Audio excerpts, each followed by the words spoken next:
این زن نابینا را بعد 16 سال آموزگاری به نفقه فرستادند. وی میگوید قطع نظر از درخواست‌های زیادش او را با بهانه سن و سال از شغل دوست داشته‌اش محروم کردند.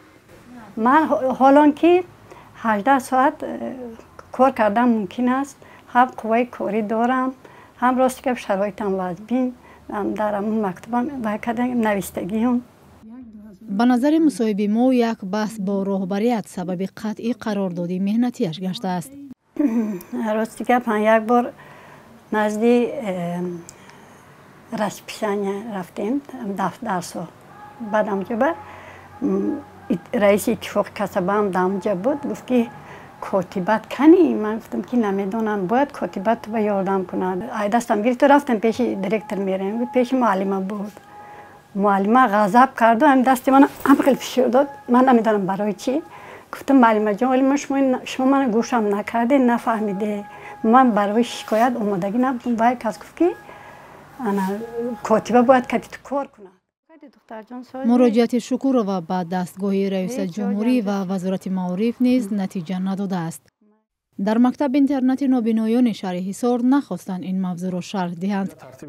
به گفته حقوقشناسان، کارفرما در حالت به سن نفقه رسیدن کارمندش حق دارد او را از کار آزاد کند. از روی اختصاصی که همون نفر کار میکند جای نباشد، در این حالت کارفرما میتواند بنابر رسیدن به سن نفقه کارمند را از کار آزاد کند. این طلبات قانون است.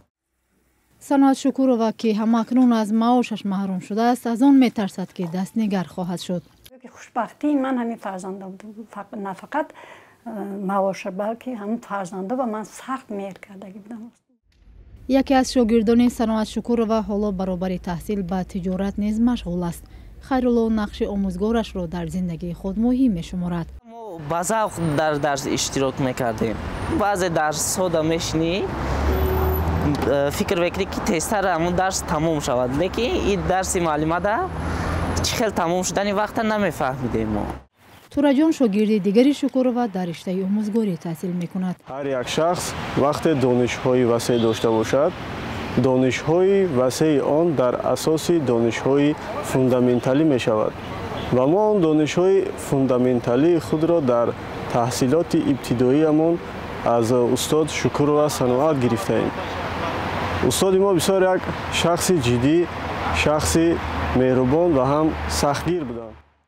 آنهایی که از وضع قشر در کشور آگاهند میگویند پیدا کردن جای کار در حال حاضر حتی برای یک نابینای صاحب اختصاص نیز مشکل است. به گفته کارشناسان تنها رسیدن به سن نفقه سبب قطع شرطنامه مهنتی شدن نمیتواند و از نگاه انسانی کارفرمایان میتوانند این قرارداد را دوام دهند. که قانون اجازه داده است که با تشبث کارفرما میتواند شرطنامه‌اش تمدید کنه که شرطنامه نو در خصوص ادامه کار در امور اختصاصی خودش قبول کنه. طبق امور رسمی حالا در تاجیکستان 15,000 شخص نابینا زندگی دارند که 10,000 نفر آنها همچون عضو جمعیت نابینایان ثبت نام شدند.